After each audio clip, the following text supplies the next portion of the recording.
I want to go across also at this time to Amiben Yagnik, leader of the Congress party, joining us from Ahmedabad this morning. Amiben Yagnik, morning.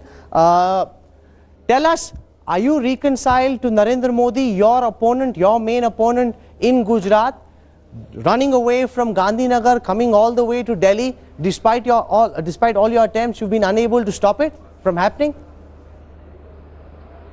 Well, there cannot be something like a reconciliation, but he has to answer to the people of Gujarat because he wanted to be there only for Gujaratis and Gujarat, Gujarat, Gujarat. Now he wants to come to Varanasi or Delhi, that is his choice. But where is the question of my party's opinion on that?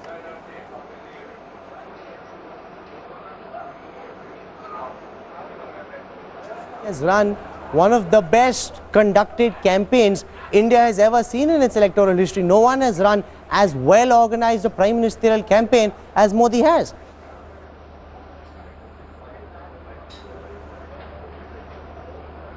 Ms. Yagnik?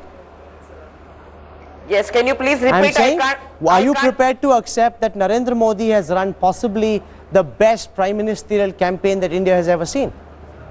Yes, then you have to see the corresponding amount and the money spent on that, and no accountability has been given despite questions being raised on that. So you have to ask that question along with this.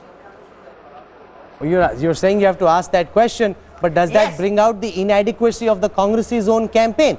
You were the ones in government, you had access to resources, yet the man in the opposition turns this election into a referendum himself. This is the first time the referendum has been on he who's in opposition rather than the government. Well, Rahul, we have been so busy working for the people of this country.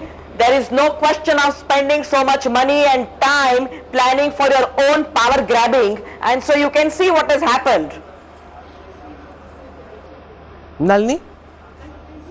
Rahul, whether this is going to be how the next 5 years are going to be, so bitter and so tangential to the main issues. Is India on the cusp of a breakthrough?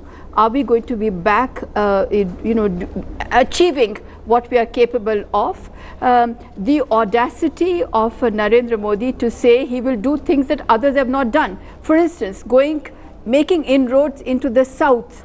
Making inroads in the south is a pretty audacious kind of, temperamentally he seems to be like that. Why are we today saying that we were so busy looking after the people of India that we had no time to manage our campaign?